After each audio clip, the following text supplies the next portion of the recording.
base level, I think spirit is like movement, or like an energy, or a wave. I think it's something that's everywhere, and it's in us, and it's moving us, but we may not always recognize it. And that's, I think, the call to spirituality, to be more aware. So I think spirit is this movement of God through creation. And to be spiritual and to have spirituality is to be able to recognize that, to attune to it, or at least to orient towards it, to not see things as so separate.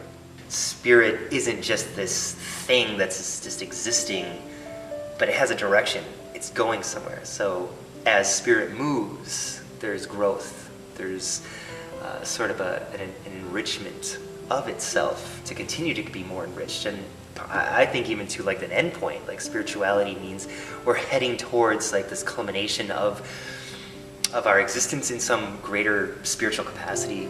I think it's like an entry point, and it's a good place to be, but you don't want to keep digging deeper. For those that want to dig deeper, you're going to say, well, where did this come from? What do I have to stand on to justify where I'm at spiritually?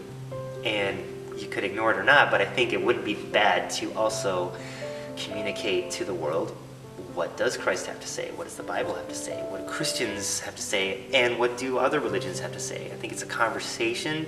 I think there's more. I don't think it's about one group saying, or one person, anybody saying, we have all the right answers and this is it.